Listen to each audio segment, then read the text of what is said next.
Hoi the bow, hajibada. Should we do some more Gray Seer playoffs? Top of the Land Battle and Conquest leaderboard tournament finals games. No. All right. Goodbye, everybody.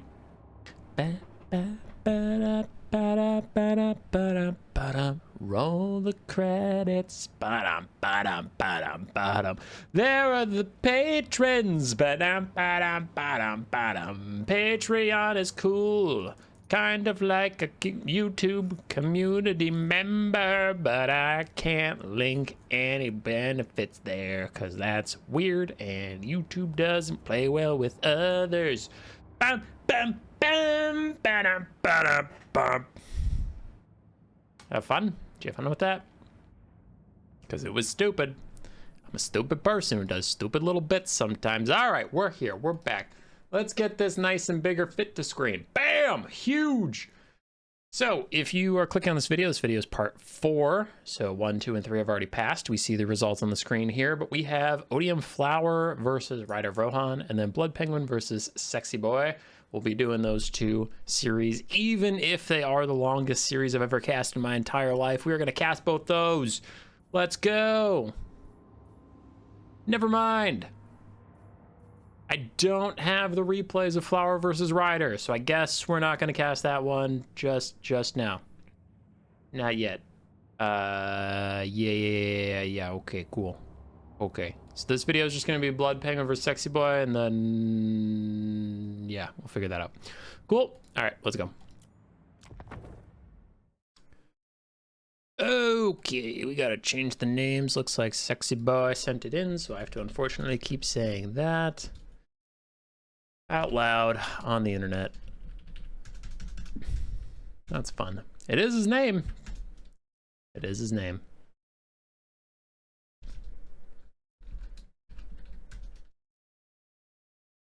Blood Penguin. And yes, he uses 2 zeros in his name instead of O's. That is not a typo. Let's get into it. So I believe our boy Blood Penguin is on Bretonnia, and that's one of his favorite factions. I would expect to see him there. I also believe I saw that. Yeah, Sexy Boy's on the left, so he is the green one. Cool. For the Lizardman, we have Krokgar with his Hand of the Gods on a Horned One mount, not on his T-Rex.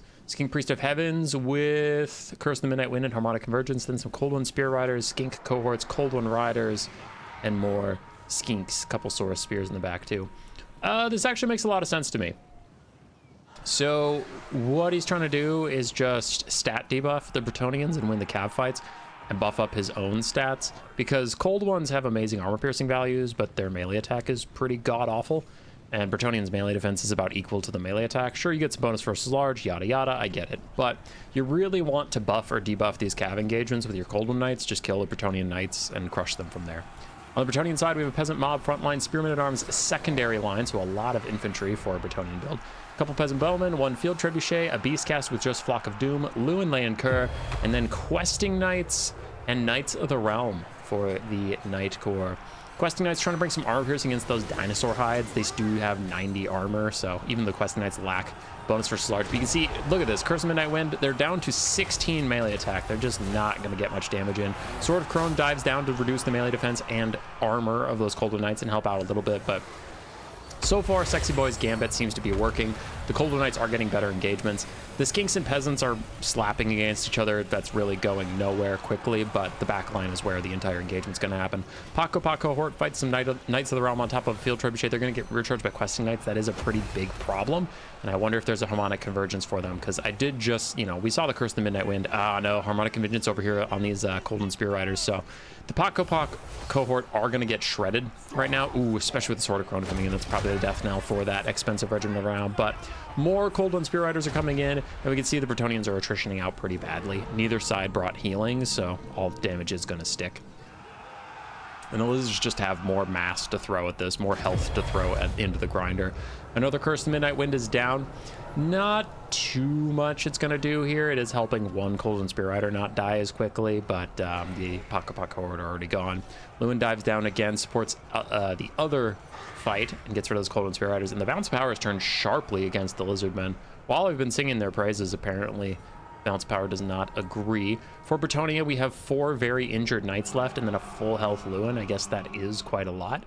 And the Colden Riders have run out of steam. Just like that, they washed away.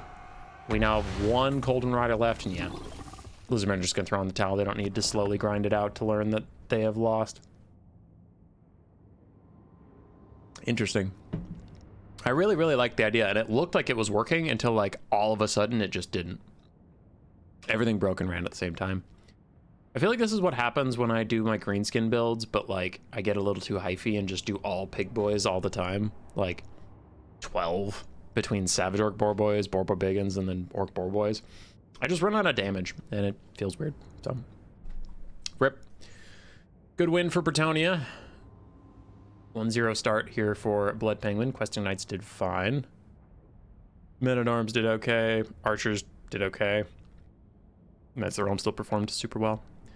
Gonna send you guys back to the blocker after I give Penguin his points, that you don't see how many games are in this particular series. All right. So we don't need that one anymore.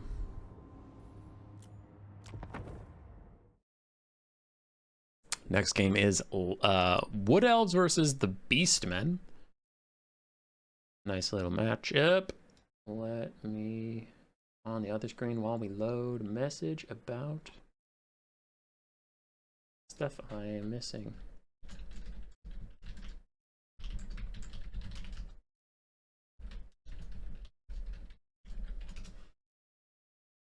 Okay, cool. Ah, Vanguard shenanigans. What the? Slope, stop! Alright, it slowed down time because Vanguard shenanigans happened while I was sending a message to one of my mods to let me know if we had the replays for Flower versus Rider. Alright, we have Sisters of the Thorn, Glade Riders, the Hagbane Tips, Treekin, and similar on the other side. Treekin hanging out with Durthu. No infantry for the Wood Elves, just the Treekin with Durthu for like a static front line. Sword of Daith and Flock of Doom, and then the Treekin are going to stop spears from really saturating around him. Backline, we have a couple Wild Riders and Glade Riders. All Cav Wood Elves. On the other side, we have Centaurs, more Centaurs, and Centaurs. Sons of Goros for some of that magic damage and armor piercing, which actually could be pretty good against the Treekin, but their melee defense is super high, 46 compared to the Sons of Goros, only 34 melee attack. Groghoof's the Wolf's Run for some throwing axe action. Then we have Slongors, Spearman Herds, Zongors, couple Ungor Raiders, Morgur the Shadowgave with his Chaos Spawn summons, and then a Beastcaster with Viletide and Bray Scream. Those spells are going to be next to useless versus this Wood Elf build. Really no good targets for the Viletide or the Bray Scream. Sure, if the Cav blob crazy up and then you can cast it on them, maybe you'll get some decent damage, but I doubt the Wood Elves will let you do that. Already we've lost the Chaos Warhound and half of a Centaur. Glade Riders would get their Shield of Thorns from a nearby Sister of the Thorn. And wow, these early engagements are going super poorly for the Beastmen. Already lost the Dog. 2 Centaurs down to half HP. Groghoof's also down to half HP. Sons of Goros get a nice countercharge on the Wild Hunters of Kurnos, which can be one of the harder units in the Wood Elf roster to get rid of. Kind of like the Fireborn Dragon Princes. They can come back with just like no models and no HP and be fine. So good damage onto them is always going to be welcome. But as you can see, the Sons of Goros just don't have the staying power. After their charge wears off, they actually have pretty bad stats. 29-29. And yeah, they're pushed off by the Wood Elves. This is a disastrous start for the Beastmen. And honestly, I don't want to say this like a minute and a half in the game, but this might just be GG. Yeah, it is. Oh my god, it is! The players agree! Let's go! Yeah. With that much mobility and just winning that many early engagements, it's like, okay, what do you have left that can kill Durthu while it's getting cycle charged by all this Cav? Super quick game.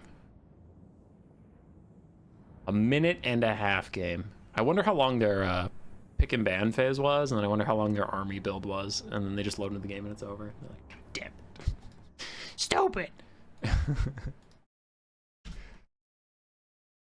Alright. Back to the bracket for you folks while I go find game 3. Now, you do know there's a game 3, but then the other replays have who wins next, and spoilers and shit. Can't do that. All right, you wanted a fast game? Welcome to a slow game. We have Grand Cathay versus the Empire.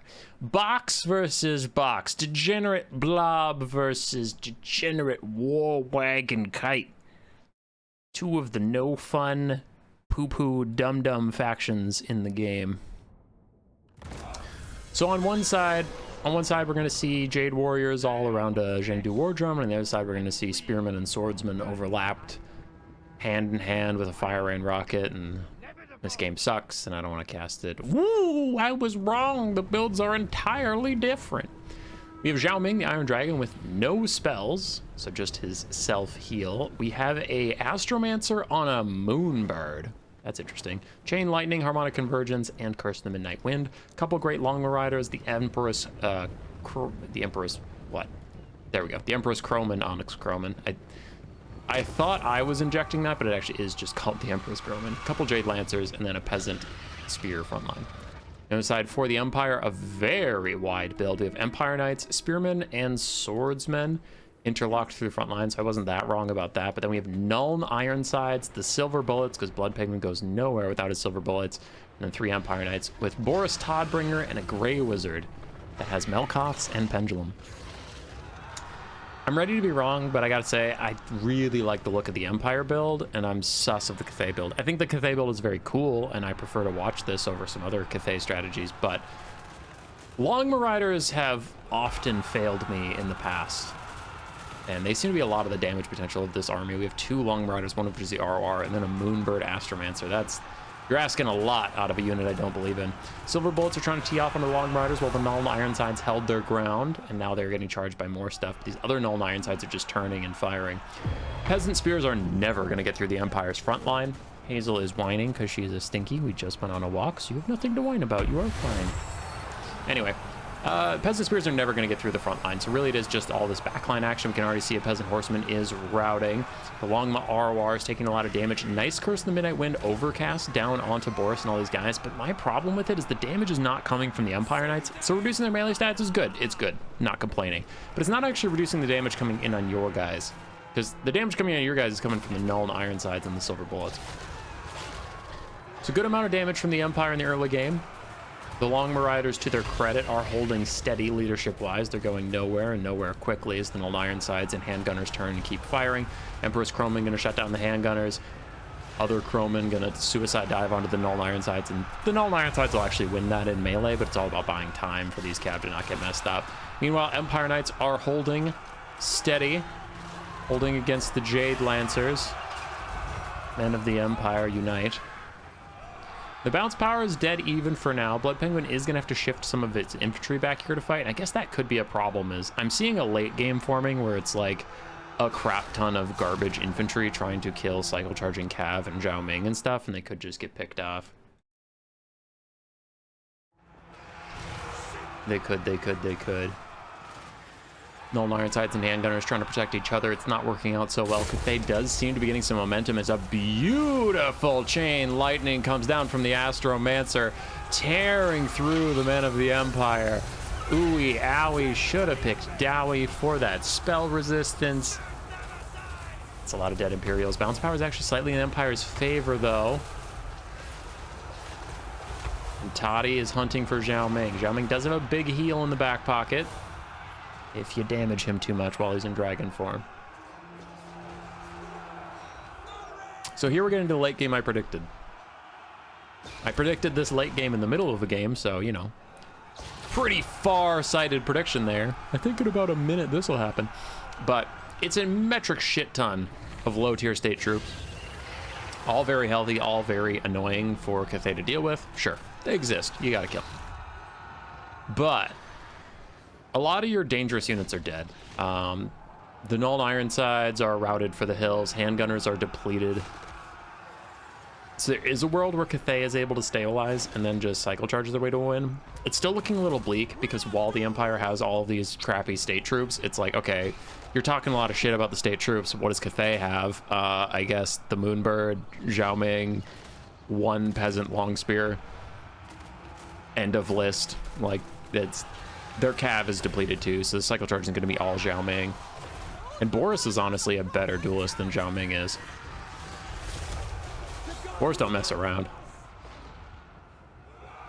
Another nice chain lightning from the Moonbird. Ripping up some spearmen as Xiaoming gets one to tear out. Maybe this one will also tear out now that its friends are routing. Could lower their leadership enough to get them to leave. And Zhao's just getting poked down. He'll get that big heal. As we mentioned, he's not really concerned right now. I do wonder if he can kill Boris in the late game. You also have the wildcard Astromancer. Very expensive mage on this mount with that spell kit. So he's got to put in some serious work. And so far he's been doing all right. He's got 172 kills, 800 value.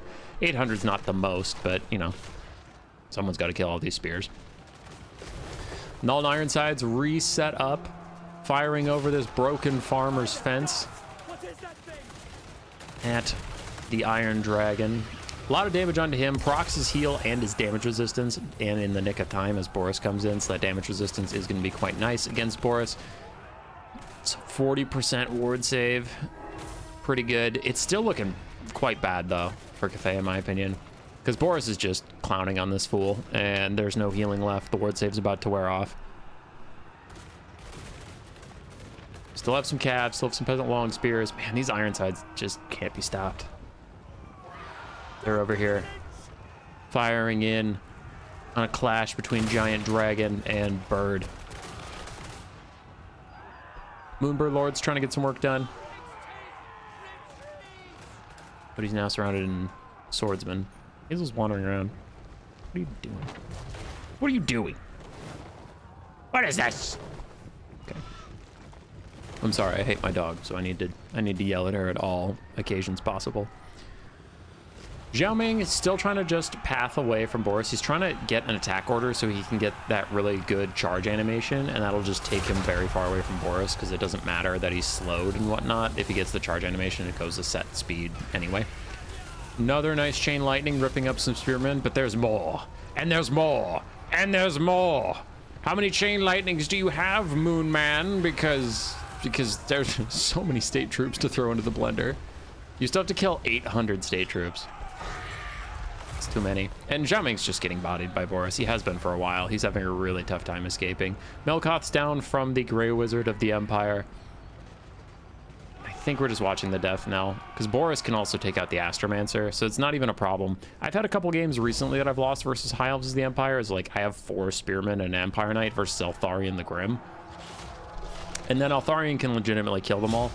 But this would be like Eltharion versus the 4 Spearmen and an Empire Knight, but I had a half-health Karl Franz. And it's like, okay, well, I can land Franz in the Spearmen and fight with support, and I'll probably be fine. Similar situation here. I mean, even if the Astromancer and Xiaoming both got in the sky and tried to 2v1 Boris, he could just retreat to his ridiculous amount of state troops.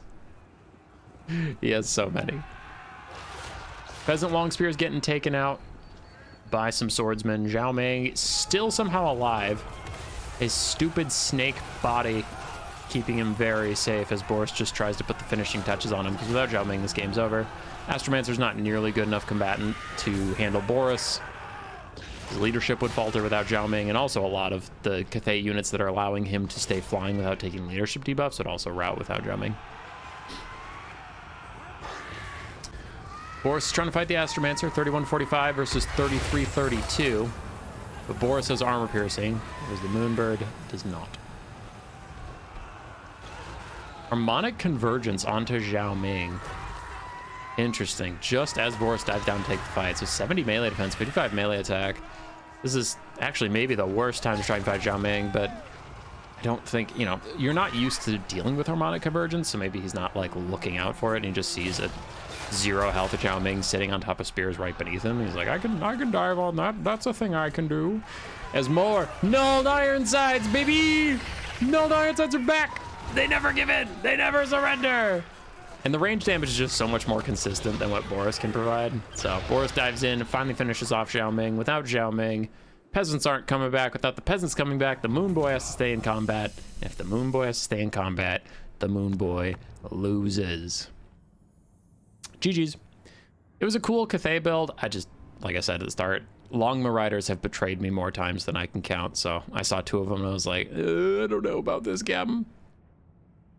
Penguin's trying to make me a believer in the Null and Ironsides. He makes some good points. I think they're decent against heavy cav factions. Bretonnia, Lizardmen, Cathay, High Elves. I'm still not sold, though. I'm not sold. All right, my admin has gotten back to me. The lovely in-cars. So we do have Rider of Rohan versus Flower. I need to just put you in a dark screen for a second. Because his message with the replays would show you how many games there are.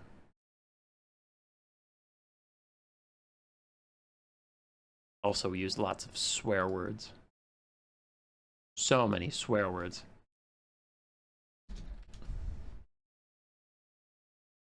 Okay. Okay, it's okay. You can look now. So we are going to go back and do Flower versus Rider of Rohan. Yeeth.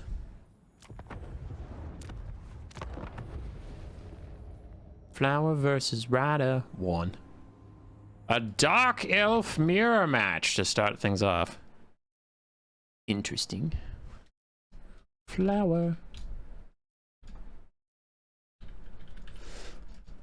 I suppose I should be giving people more stakes because they like to know about the players and like actually pick someone to root for. And if they don't know anything about the players, they don't know who to root for. So Rider of Rohan is an artist beloved in our community, constant member of the XMT Discord. So he's in the Red Army. So if you like art and if you like cool people and you like my favorite people on my Discord, then you're voting for the red guys, right? And Flower on the other side, they seem cool. I mean, they kidnapped my mother, and I think I owe them about 2 schmeckles. And I'm like, what's a schmeckle? And they said, I don't know, find one or you'll never see her again. I'm like, I can see her. She's over there. You're doing a bad job at kidnapping. So, I don't know. Flower's a troll. I don't like them. Don't vote for them. Hey. Don't vote for them. So anyway, those are your 2 options. You can go for the bad guy in green or Rider of Rohan. My lover over the internet. Don't tell Grace. Our love must be kept a secret. I'm joking, of course. Both players are fine. They're fine people. I actually don't know Flower that well, but seem fine. Okay. For Flower's Dark Elves, we have the Bloodrack Medusa, Supreme Sorceress of Dark with Doombolt and Soulstealer, 2 Scourge Runner Chariots, a front line of Witch Elves, only 3 of them though, and then 4 Colden Knights. On the other side, for Rider of Rohan's Red Dark Elves, we have Supreme Sorceress of Death with just Fate of Buna, 2 Scourge Runner Chariots as well, double War Hydra, including the Chill of Sontar, and then 3 Coldwood Knights, and then Bleak Swords with a Blade of the Blood Queen Harganeth Executioner pick. Interesting. I think off the bat, like, Flower's army is probably better. The Fate of Yuna is going to be good versus a Colden Knight, maybe 2 if the game goes long, but with Doombolt pressure, I don't know if you're going to get time to cast 2 of them over the course of this game. And the Hydras will be really good sponges, I guess, against the Scourge Runner Chariots. So unironically, and I never thought I would say this in Warhammer 3, but the Hydras might be GG. I don't know if the Green Dark Elves can take them out, but if the Green Dark Elves find a way to kill the Hydras, then this is over. I don't see anything in the Reds that really threatens them. Harganeth Executioners can die super easily to breath attacks and cycle charging. And the Bloodrock Medusa kites. It's not going to be much of a thing. Dragon Lord lands onto Rider's Horse Lord, who does retreat through some Bleak Swords to get to safety. Meanwhile, Flower's Coldwood Knights already lost 1 almost entirely. Another one is half HP. For Rider, he has less Coldwood Knights. They're both taking some serious damage, but in comes the 3rd and final one. Cold Knights trying to get rear charges on the Bleak Swords. Harganeth Executioners looking for any fight they can take, and War Hydras just jump on in and start absorbing some of that grisly damage that they must. What is hurting the Blades of the Blood Queen so much? They just took a ton of damage. No idea. No idea what hurt them so much. Maybe I just missed it. Maybe I'm stupid. As we can see, this lady is super low. 1 more Doombolt is going to either rout her or kill her, and I don't know if she's gotten a single Fate of Buna yet. 500 damage value means she must have gotten a Fate of Buna somewhere, so that's probably the only one she's going to get to cast, which is a little rough for Rider. Flower seems to be doing quite well. Cleared out most of Ryder's forces on the south side here. This Hargoneth Executioner is going to hold for a bit, and he'll do decent damage if these Cold Knights stay in the fight for too long. Blades of the Blood Queen aren't messing around when it comes to putting out damage against any foe who dares face them. But Sorceress of Death is already routing. Nice breath attack from the Hydra. I said nice breath attack, but actually did more friendly fire to the Hargoneth Executioners than it did to the enemy, so terrible breath attack from the Hydra. How dare you? How dare you do this to them? Scourge Runner Chariot's trying to charge in and add a little bit of extra mass or damage, or I don't really know what they're hoping to achieve. The Witch Elves are starting to tear out away, leaving just Cold One Knights to fight on top of Bleak Swords with the Chill of Sontar. Bounce power is in green Flower's favor, but it's not lost yet. Looking around, it's like, all right, the health bars are low enough that if the Hydras just get into the late game and end up grinding it out, they could just permanently rout and terror out everything, you know? There's not a lot of full health things that can deal with these guys, though we do have a beautiful over-the-top breath attack onto the Chill of Sontar, taking about 1,000 HP off that big boy. Not bad at all. More Cold Knights come in for a rear charge. That could be enough leadership shock damage to get a couple routes going. Ooh, no, never mind. Sorry, we're still under Murderous Prowess, so these guys have a ton of leadership right now. Losing one of the Hydras. Tons of HP left on him, but he is just a wild, dirty, crazed snake from the north. Chill of Sontar has better leadership from being a regiment of renown, but it is pretty bad to lose one of the Hydras like this, and Cold Knights are probably going to chase it off the field. Bounce power is criminally bad for Rider of Rohan, as his Sorceress of Death does shatter. The Chill of Sontar gets a big burst of healing that stopped army losses for just a second, but there they go. And Flower wins. Game 1. There are many games left to go. There are between 1 or 2 games left. Do not get too excited. Flower will not prevail. He will not over my waifu, Rider of Rohan. Oh, human boy's so cringe. Yeah, probably. Can confirm. Back to the bracket for you while I pull up game 2. Give me another mirror. Hey, it is another mirror. That's fun.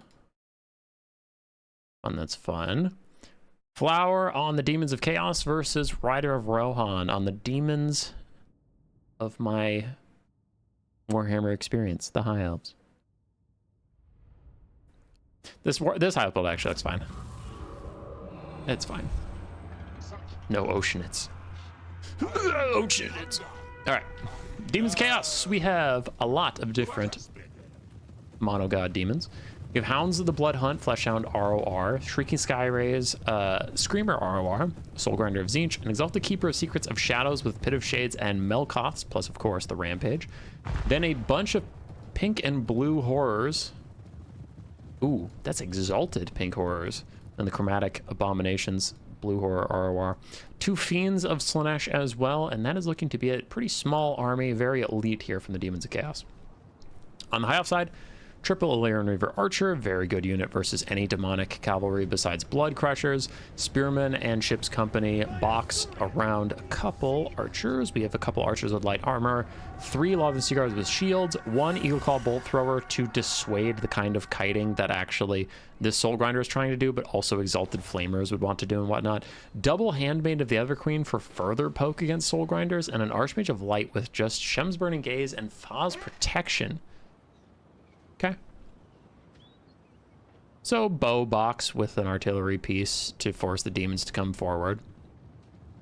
Soul Grinder's trying to hide in the trees, dodge some of the ammunition coming its way, which it will be successful, but this is not Conquest. This is land battles and it's a tournament, so there are attacking rules, meaning that if the Soul Grinder wants to sit in the trees, he's allowed to, but the demons do have to move up elsewhere, which they are. I'm not complaining, I'm just saying.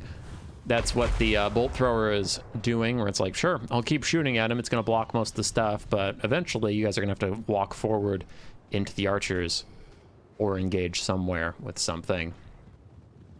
For now, Flower is just trying to cycle his barriers. He's trying to put whoever has full barriers in front to take the poke damage rather than take any permanent stuff. You can see the Shrieking Sky Rays retreated to get their barriers back for a while. And this is where I would personally take the Bolt Thrower and just put it on multi-shot and start shooting at the Exalted Pinks. Because I understand that he wants to like poke the Soul Grinder and be annoying, but Flower is putting it in the woods and it is dodging a lot of the damage, so why not? You can see what he's doing, right? You can see he's trying to cycle who's taking the damage. So, I don't know. I just put it on a more consistent target that can't dodge as easily. And like take out models, force them into you. Flower is moving up. It's just so slow. One, because he's trying to set up a good surround, but every moment he delays, he takes a bunch of damage from these archers and the Bolt Thrower and whatnot. I gotta say, I really want the Bolt Thrower to switch targets, because this is getting ridiculous. Like, the Soul Grinders dodge so much, and these Exalted Pink Horrors and the Blue Horror ROR are just out in the open. You throw in a multi-shot and get some damage. It's not, like, great damage, but it's better than not hitting a Soul Grinder in the trees, you know? And they've gotten 200 value so far. Fiends and the Hounds of the Bloodhunt are trying to set up a surround, so Bolt Thrower has to get more serious.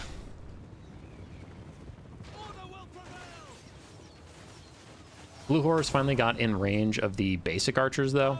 While the Sea Guard and the archer is actually going to deal a lot of damage to them. Dang, Shem's Burning Gaze plus the Handmaidens. A lot of damage onto that Soul Grinder this time. Half HP for him. Bolt Thrower is going to keep it in the trees, but has their time come? As Fiends are looking for any holes, any weaknesses in the formation, and the Blue and Pink Horrors have gotten in range, so they can just fire back. A lot of the Sea Guard are shielded, which is quite nice for them, but the Illyrian Reaver archers are not. Fiends find their way onto the Bolt Thrower.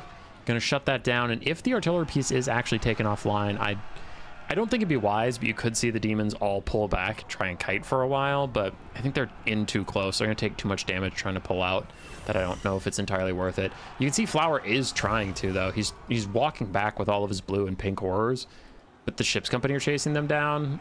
I don't know. They've taken so much damage already. The Fiends took a lot of damage for that, and they didn't get to accomplish much because there's no commitment. The Eagle Claw Bolt Throwers are still fine, still firing.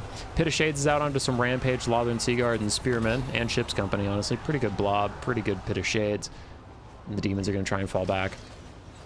Archmage of Light took a lot of damage, but did so to almost entirely kill the Shrieking Sky Rays. The Illyrian Reaver archers are out here just harassing the Soul Grinder, which again retreats to the trees to try and block some of these Bolt Thrower shots. I think the High Elves, I do agree with the bounce power. I think the High Elves have gotten an advantage from this early game for sure. There are some decisions on both sides that I just don't personally agree with. I don't know. I get that he's trying to pull back and he's trying to kite and he's trying to use the Soul Grinder and all that stuff, but the Bolt Thrower is still online, so you can do that. It's fine. Ship's Company still trying to find a fight with any Blue Horrors. Illyrian Reaver archers are just going to charge out here. Looks like Ryder is getting frustrated and wants to get some damage out. Handmaiden of the Everqueens are... One of them is firing at the Fiends. Low armor on the Fiends, meaning the high missile strength and the magic damage on those missiles is going to be really good versus the Fiends. This also just kind of feels like a little outdated play from Flower, in my opinion. The Soul Grinders of Zinch have been nerfed several times. They're not even like the god-carrying monsters they used to be, where if you kite perfectly, you can win a whole game with the Soul Grinder. They just don't do that much damage. Like, they're okay, but I don't know. All of this priority into getting its safety so it can check notes. Probably do about 2,000 damage value if it uses all of its ammo, and then that's it. Fiend's taking a lot of damage, though Ryder might have overextended with his Archmage of Light. Does have Illyrian Reavers, does have nearby Spearmen and Archer support, so the Fiends do actually have to back off. Exalted Keeper of Secrets is getting pretty low, down below half HP. Is the Archers, including the Handmaiden of Everqueen, going to try and hit it? But again, another Rampage, again, another Pit of Shades. Pretty tried and true combo. And taking out that full High Elf Archer is brutal. The damage on the Keeper of Secrets is not nothing, though. Did it even bring itself heal? Yeah, it has its heal. So if High Elves nearby are routing, it will get a little bit of healing going. Soul Grinder very low. Still technically alive. And Hounds of the Bloodhunt got onto the Eagle Claw Bolt Thrower while I wasn't looking. Spearmen from both sides closing in, and there are archers nearby to support, so I actually could see that expensive Regiment Renown going down. I think we're going to see one more Shem's Burning Gaze to take out the Soul Grinder of Zinch, maybe Overcast. I haven't seen exactly what all this Winds of Magic has been going into, so I have to think there's a Shems lining up that could take out the Soul Grinder. Ryder's got to hurry or make sure his Lord keeps dodging, because that Soul Grinder's not messing around if it snipes a single entity. Tier 3 army ability of Tzeentch is very done with this Eagle Bolt Thrower. Hounds of the Blood Hunt are gone, however. Some other blue horrors are fading away. And the Soul Grinder is down to 1,800 health, 900 on the Archmage of Light on the other side. And she was not lining up a Shem's Burning Gaze. She was just getting a little lazy in the sky and sniped out for her efforts. But she flies out of range of the Soul Grinder, and the Handmaidens of the Ever Queen have now moved up to resume poking at it. It's down to 1,500 HP. Same with the Exalted Keeper of Secrets. Fiends are both very low, and High Elves still have a lot of base troops left. Pointy spears, archers, double Handmaiden. Not a ton of ammo on those Handmaidens, but they've put in good work, I imagine. Let's see how much damage value you've gotten. Only 300? Really? Using all your ammo, only 300? Okay. Screw me, I guess. I guess I'm just wrong and dumb. I thought they were doing well. Thaw's protection out onto the Spearmen, giving them 74 melee defense. Oof. Nice charge in from the Illyrian Reavers, but these are the Chromatic Abominations, so they will actually just beat up the Illyrian Reavers and force them back. They won't take that much damage in this fighting. And Ryder is really committing a lot of resources to try and finish off that Soul Grinder and just get rid of all that Flower worked for to secure the Soul Grinder kite. If you just kill the Soul Grinder anyway, then it's like, congratulations, you used a tier 3 army ability on my Eagle Claw Bolt Thrower, and holy shit, they're back online anyway. There's only one of them, but they are online after everything that's been thrown at these guys. Fiends earlier, then the Hounds of the Blood Hunt, then a tier 3 army ability. The Bolt Thrower is still gonna poke. Shem's Burning Gaze out as the Soul Grinder's gonna fire back. I wouldn't be surprised if both these guys just killed each other. Our demonic instability for the Soul Grinder at 100 HP, 200 HP for the Archmage, and it routs. So they did pseudo kill each other. That is a bigger win for the High Elves though, because the Soul Grinder's actually dead. The High Elf Archmage should honestly rally near the edge of the map, and then she can just stay super far away and provide leadership. Though I suppose this is Tzeentch. They could use a tier 2 army ability to Bolt of Change Sniper, and it's hard to dodge that, especially when you're wounded on an Eagle. Full health fast Eagle, maybe you can dodge it, but wounded, it's probably gonna hit you. My prediction did come true so far. Rallied at the edge of the map with 2 leadership, so as long as they chill out and don't come back near the fighting, just let them get their vigor, they'll be fine. Army losses is taking the demons out at this point. Ooh, it's Demons of Chaos, not Tzeentch, so I don't know what their tier 2 ability was. When their army was mostly horrors and screamers, and then the Soul Grinder of Tzeentch, my brain was like, it's Tzeentch. And then they cast the tier 3 Tzeentch army ability. I'm like, it's still Tzeentch. Yeah.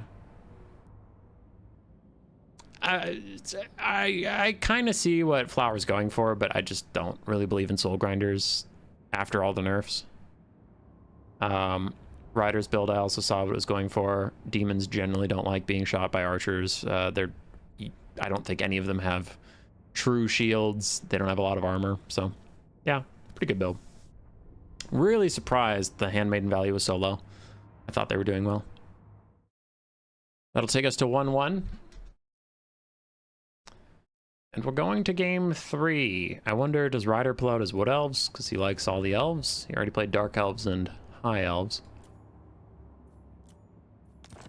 No, he's playing Lizardman versus Flowers Empire.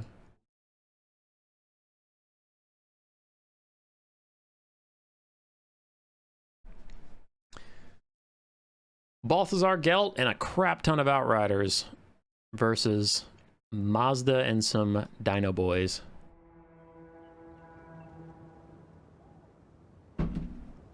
Let's do it. One Outrider with grenade launchers, 4 of the regular Outriders. Gelt has Plague of Rust, Final Transportation, and Searing Doom. Then to back them up, he has Knights of the Blazing Sun, Royal Altdorf Grifffites, and a bunch of Swordsmen, Spearmen, and a Greatsword. On the other side for the Lizardmen, we have Cold One Riders, an Ancient Salamander, a Feral Stegodon. Oh! Outriders with grenade launchers got netted by Mazda, then hit with Ruination of Cities to try and just take them out. Anyway, not to be killed by grenade launchers will be Skinks, and more Skinks. The cohort of Sotek, Red Crystal Skink ROR. Did mention we have Feral Cold Ones, Feral Stegodon, which is a little interesting, and Mazda with Net Apotheosis, Ruination, and Banishment. Okay. the Empire is trying to kite the lizards. Their front line is going to fall back, while the Outriders try and get what damage they can out, as the Lizardmen are just going to try and advance as quickly as possible and get into the melee, because most of their units are melee, so they expect for that, and they don't like getting shot for free. Of course, whenever Mazda has a net up, he can catch these Outriders and hopefully get some Golden Spear Riders onto them. Golden Spear Riders do just have to go straight into the jaws of death as the Outriders get a couple shots on them and retreat with the Knights of the Blazing Sun. Can at least force the Lizardmen to take engagements with their cheap front line. The Outriders get safety and kite. As the Royal Altdorf Gryphites dive in and surround the poor Stegodon. Dinosaurs are very, very tanky. Solid melee stats, not amazing, but also their models are just really small, so it's hard to get a lot of units surrounding them and all damaging, but still, Royal Altdorf Gryphites are one of the better units to do it. High personal weapon strength, really good stats, and armor piercing. Outriders continue to fall back away from the front line. Lizardmen down on the balance of power, and I would definitely agree, but we'll see if they can turn around in melee. Though that might also be hard, because honestly, you just have skink cohorts, so the state troops might win the melee fight. We'll really need the cold ones, the Salamander, and Mazda Mundi to do a lot of work. There is a bunch of blobs showing up, though I did just see a banishment fade away, so I know that's on cooldown, but if there is another Ruination of Cities off cooldown, this could be a really crazy spot for it, so Flower is maybe a little overly clumped up. Pakapa cohort coming back from their route. Ancient Salamander firing in where possible. Mazda is rampaging through the front line, doing what he can. The Lizards continue to lose troops, though, and we have all these Outriders sitting in the back, currently obstructed some of the time. But they are trying to get shots onto Mazda. There's a Ruination of Cities. Does it go nicely? I give that a B. The first shot was great, but then the second shot following the first shot exactly just means you're not going to hit any new units. And then the last one, I think, did some friendly fire to some skinks, but overall, fine. Lizardmen skirmish units caught up in melee with all the state troops. Pakapa cohort stuck fighting against Knights of the Blazing Sun, and a Plague of Rust overcast from Gelt does lower them down to 30 armor, meaning the Knights of the Blazing Sun, high weapon strength but low armor piercing, will get some decent work done. Outriders still trying to find a home, as skinks have started to just harass them wherever they go. The Outriders are looking a little tattered, but we have grenade launchers back. Only 18 out of 48 models. Still can get some decent damage on clumped up cohort of Sotek unless you hit your own spearmen and get them to rout, you idiots. You fools! Mazda and his Stegodon pal trying to fight the Royal Altdorf Gryphites and some other lads. What do we have for bound spells left? We have one banishment, that's it. Otherwise, it's the net and apotheosis, but those aren't like blob punishment spells. Really want to see a nice banishment right here. Royal Altdorf Gryphites on top of a greatsword. Oof. Could be nasty. Empire still has a lot of ammunition on their gun units. These guys have gotten to safety. Man, I don't want to lose sight of this blob in case it gets hit with the banishment. I just want to be here. Ryder must know that the blob exists, though, because he's shooting it with its ancient salamander. There's the banishment, a little late and very optimistic. If it goes to the right or down, it's going to be a wasted banishment. He's really hoping it goes left or up. And it does kind of start to go up, so that is a good cast overall. Royal Altdorf Gryphites taking a lot of damage. They are netted, so they still can't leave. Knights of the Blazing Sun could leave, but they couldn't get all their models out of the giant pile up before the banishment actually hit. Really good cast from Mazda. Still bounce power is close to even, but the Lizards just slightly behind as they have been all game. All four Outriders, non-grenade launcher variant, are healthy. They all have a lot of ammunition. They're continuing to just be a nuisance. Neat. Knights of Blazing Sun and Royal Altdorf Gryphites chase down Chameleon Skinks as Moz and the other Stegodon try and chase them down. Lizardmen actually take the lead on the bounce power for the first time this battle.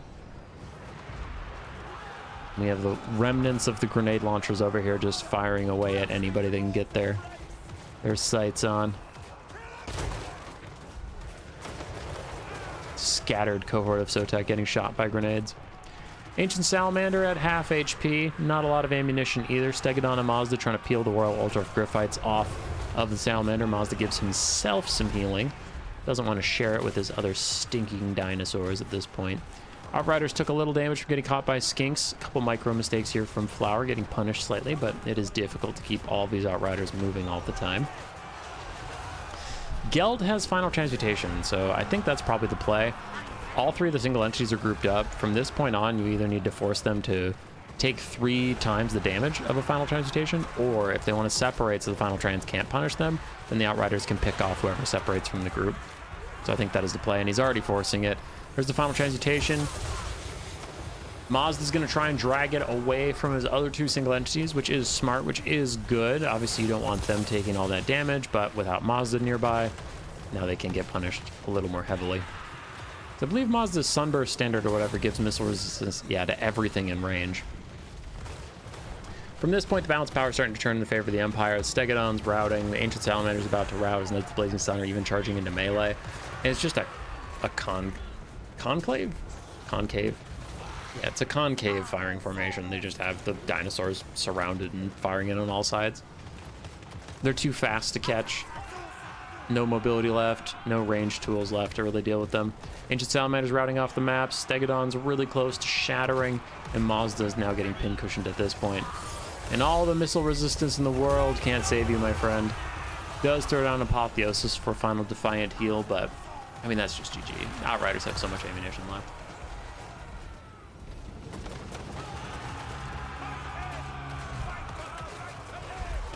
And that'll be a W for Flower. GG.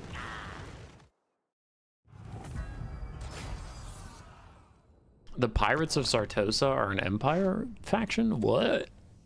You what? Gelt got some good value. Spearmen and Swordsmen did their jobs. Knights of Blazing Sun did okay. But it was really the Outriders that were the winners, yeah.